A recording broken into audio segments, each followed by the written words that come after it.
तो देखिए दोस्तों, कह रहा है ए और बी किसी काम को मिलकर 5 दिन में करते हैं। ठीक, तो सिंपली यहाँ ए प्लस बी लिखते हैं हम और ये 5 दिन में कर देते हैं।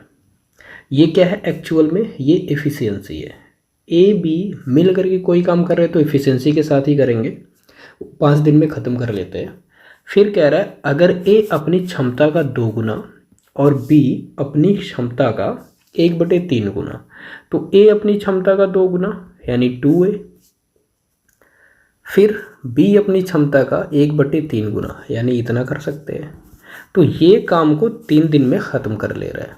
ठीक, तो ये तो टोटल वर्क हो गया ना दोस्तों, ये पूरा जो है ये टोटल वर्क हो गया और ये भी टोटल वर्क हो गया।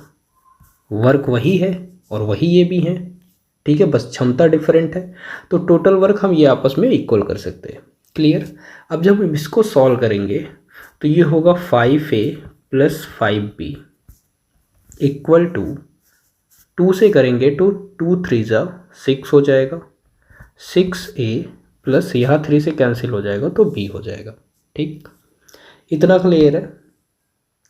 अभी क्या करते हैं हम, 5a यहाँ b दिख रहा है सिंगल, यहाँ ये है। ठीक, तो b को इधर जब लेकर के आएंगे तो कैंसिल होगा, यहाँ पर बचेगा 4b और ये जब 5 इधर जाएगा तो a बचेगा। ठीक है, तो अगर हम ये बोले कि b/a इक्वल टू क्या हो जाएगा 1/4। क्लियर है? तो यहाँ से आपको ये देखने को मिल रहा है कि b की इफिशियंसी 1 है, a की इफिशियंसी 4 है। ठीक, और हमारा क्वेश्चन क्या कह रहा था कि a + b मिल करके कोई भी काम को 5 दिन में कर रहे हैं, तो इफिशियंसी हमें पता चल गई। ठीक है, 4 + 1 ये 5 हो जाएगा, ये 5, तो टोटल वर्क हमारा दोस्तों हो गया 25 यूनिट। ठीक, आई होप इतनी बातें समझ में आई होंगी। अब जब आपको पता चल गया कि टोटल वर्क हमारा 25 है, ठीक, और ए की इफिशियंसी कितनी है 4, तो वर्क अपॉन इफिशियंसी करेंगे तो हमें डे निकल करके आएगा। ठीक है, तो 4 × 6 = 24 होता है।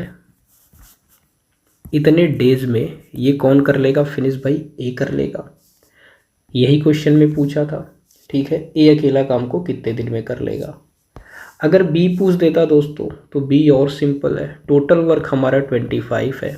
बी क्या है? बी की इफिशियंसी यहाँ दिख रही है 1 है, बाई 1 करेंगे तो बी 25 डेज में वर्क को फिनिश कर लेगा। आई होप बातें समझ में आई होंगी। ठीक है।